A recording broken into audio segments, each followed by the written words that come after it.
Hello, welcome to CEPA Forum 2024. My name is Elena Biketova and I'm a Democracy Fellow at the Center for European Policy Analysis.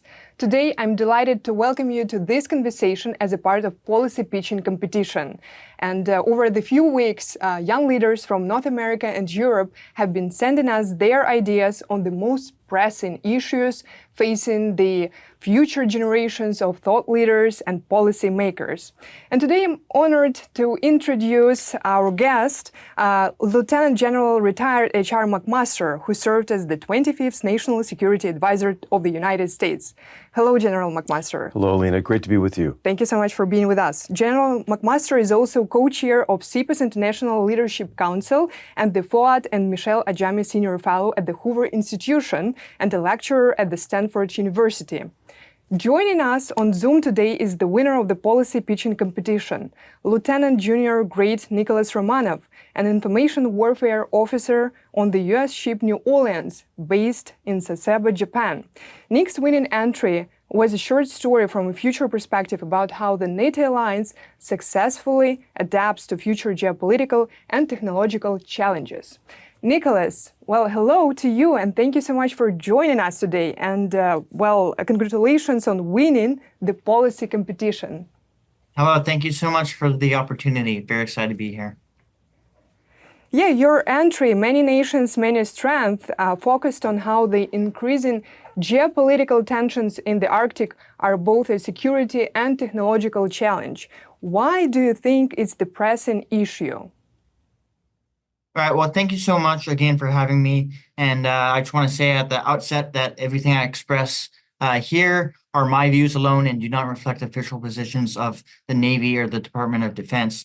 And so the focus on the Arctic in my submission was really meant to demonstrate how complex security challenges require a high level of specialization, that there's a lot that goes into every military operation across all domains, from ground to air, sea, space, cyber.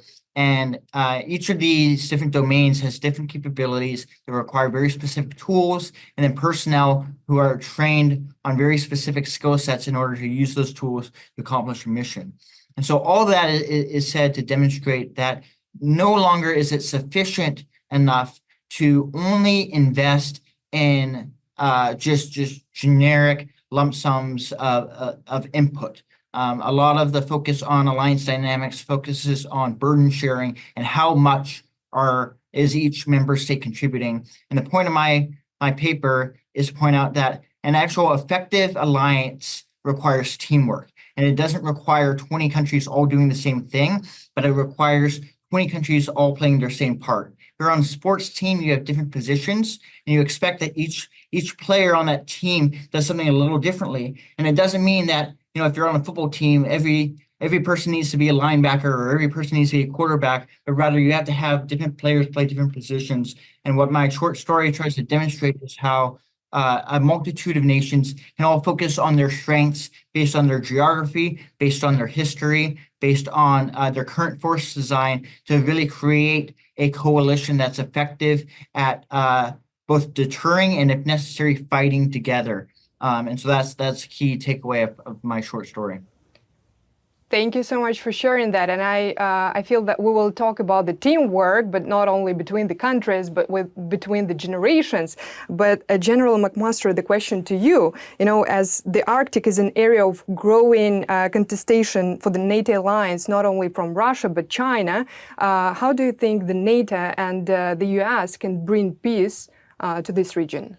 Well, I think Nicholas's essay is excellent because it's going to take multinational cooperation. And in his story, you have Canadians involved who have a clear claim to a portion of the Arctic, as does the United States and as does Russia. And Russia's becoming very aggressive in the Arctic. And China, which has really no geographic-based claim to the Arctic, is becoming quite aggressive as well. And, is in this relationship or this partnership with no limits, as Xi Jinping and Vladimir Putin have described it. And I think what you see with both China and Russia is they try to lay claim to territory to which they have no claim. If you see, for example, China laying claim to the ocean in the South China Sea, or or what Russia has done to lay claim to the sovereign country of Ukraine. So I think it's a dangerous competition because of the nature of these hostile authoritarian regimes and how aggressive they're becoming in the Arctic. Yeah, definitely those regimes, hostile regimes. And, if we're talking about the last few years, they have produced a significant shift in the security landscape. So the question is, what are the defining security challenge that you see right now that lies ahead for the next generation? I'll go to Nicholas at first and then to General McMaster. Nicholas. Right. So I think like in my essay and even you can see it in current times, I think that the defining challenge is going to be coalition and alliance management, both of course, in the European theater, but also globally as well. It's no longer the United States no longer has such a preponderance of power that it had before World War II, that it was really able to be the sole decisive nation that swung the pendulum of the conflict, and not just the European theater, but the Pacific theater, but rather it's going to take not just military might, but very careful diplomacy in order to build coalitions and then maintain those coalitions if those coalitions need to enter a war-fighting stance. So making sure that the balance between the fears of allies being abandoned and the opposite side of allies fearing that they're being entrapped in a coalition, that's a very careful balancing act that U.S. policymakers, military commanders, diplomats all need to play a part in to make sure that we bring all our allies along with us, and we don't take them for granted. We also don't discount them either. We should always look at what our allies are doing better than us, and not just come at it from a perspective of what can you do for us, but what can we work together on to make the coalition better when it comes to security and military cooperation. This is absolutely great. And General McMaster, also I wanted to ask you, how can different generations of policymakers work together? Because yesterday during the CEPA Awards dinner, you said that our mission is to build a strong alliance for the future generations. So my question is, how can they work together? Well, I think one way to ensure we work together across generations and have a common view of the future is with a vision for the future, to recognize what the threats are, to understand the history of how threats developed as a way of understanding the present, but then make a grounded projection into the future. And in terms of our alliances, strengthen our alliances by coordinating our capability development so that we have complementary capabilities that can be employed in the Arctic or elsewhere, and then making sure that we're training together and developing a common understanding of how we would fight together if we had to fight, which of course is what's important, to demonstrate to your enemies that their enemies or potential enemies can accomplish their objectives through the use of force. That's absolutely great. And Nicholas, I wanted to also reach out to you because we know that the United States and NATO have continued to foster engagement with the next generation of leaders and include them into the policy-making process. So I just wanted to kind of ask you, because you're already making an impact, what are the next plans for you? Where do you see yourself? Well, I'm still pretty fresh into my tour here in the forward deployed naval forces, Japan.